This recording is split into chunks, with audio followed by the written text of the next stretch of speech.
Assalamualaikum warahmatullahi wabarakatuh. Perkenalkan, nama saya Rika Afriani. Assalamualaikum warahmatullahi wabarakatuh. Perkenalkan, nama saya Nur Asti.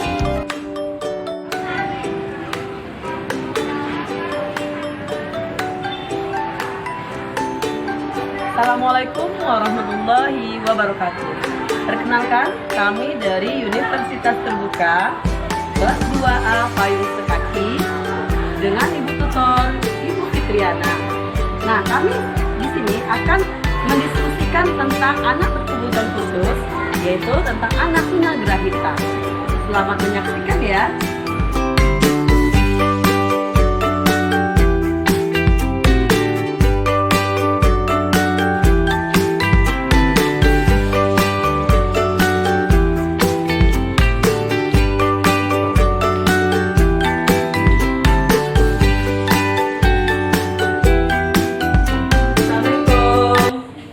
Lagi apa, Bu Mira?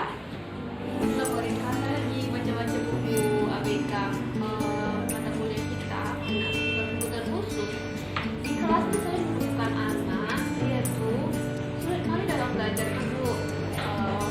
Misalnya saya jelaskan sekarang nanti dia lupa lagi.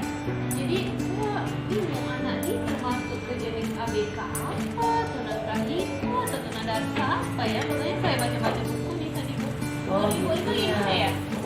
Jadi masalah Ibu itu ya, di dalam kelas ada anak seperti itu ya, Bu ya.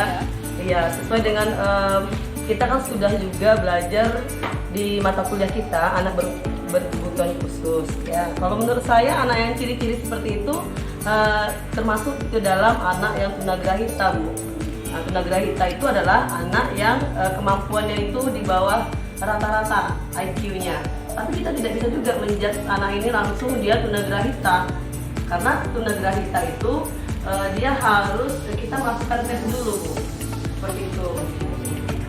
Nah, jadi anak ini nanti kan dari segi sikap dia ya, kemampuan dia seperti itu. Ya kan, Bu Asmi? Iya, Bu. Dari saya dengar kayak bahasanya menarik. Bahasa anak muda. Ya, sebetulnya tadi dengan Ibu Rika. Kalau untuk kebiasaan di kita kita sangat membutuhkan kondisinya kita harus ada tes yang dijalani dulu, Bu. Seperti Ibu Rika tadi kan, dengan tes yang dilakukannya kita tes dulu. Apakah hasil IQ anak tersebut apakah betul Ibu rata-rata? Jika betul berarti emang tergolong tunagrahita. Kemudian ada lagi, Bu, tes adaptif untuk mengetahui kemampuan anak tersebut misalnya dalam komunikasinya dan kesehariannya, apakah dia bisa mandiri melakukan sesuatu atau bukan buat. Kira-kira seperti itu, ya kan, Bu Rika? Iya, seperti itu, Ibu Mira.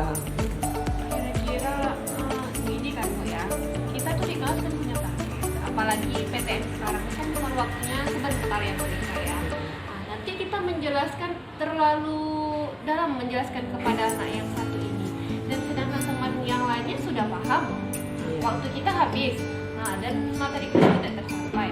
Ya, gimana cara lain itu, Bu Rika? Iya, cara lainnya itu kita bisa berkonsultasi sama orang tua, Bu Mira. Apakah anak ini, dia kan ada nih penyebab dari tunagrahita itu adalah dari kromosomnya atau gen dari orang tua ini ada nggak membawa dari kelainan tunagrahita ini. Kemudian ada di pra kelahiran saat ibunya mengandung ya. Kemudian iya nutrisinya cukup, kemudian gizinya dari kromosomnya itu ya, Bu ya. Kemudian faktor gennya. Kemudian ketika dia nanti berkembang dari anak-anak ke remaja, nanti apakah dia terindikasi kepalanya terbentur atau kena kecelakaan, itu bisa terjadi, itu penyebabnya. Jadi kita harus sharing kepada orang tua, Bu. Oh, jadi kita tahu anak nih kira-kira apa yang dialami ketika dia dalam kandungan, apakah nutrisinya cukup, kita tanya dulu sama orang tuanya ya, Bu ya. Gitu. Berarti kira-kira cara mengobatinya itu gimana ya, Bu? Cara mengobatinya saya pernah baca ya, Bu. Ternyata kalau tunagrahita ini dia bukan tergolong penyakit, jadi dia tidak bisa disembuhkan dengan obat apapun. Ini adalah kondisi di mana kemampuan intelektual anak tersebut seperti yang tadi dikatakan Ibu Rika itu di bawah rata-rata. Nah, hingga kini pun metode yang bisa diterapkan yang bisa menyembuhkan secara total itu pun belum ada. Tapi anak-anak tersebut memang perlu pendampingan khusus supaya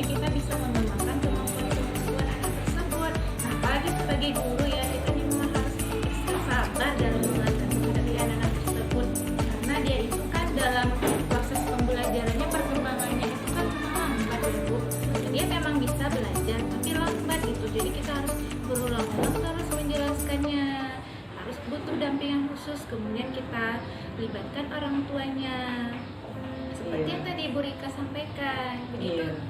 Jadi langkah saya yang pertama panggil orang tua ya. Iya, harus kita konsultasikan dengan orang Kita tuanya. ceritakan sama orang tuanya gimana anak ini di sekolah, kemudian apa saja kira-kira yang dialami anak ini ketika dia masih kecil atau di dalam kandungan gitu ya.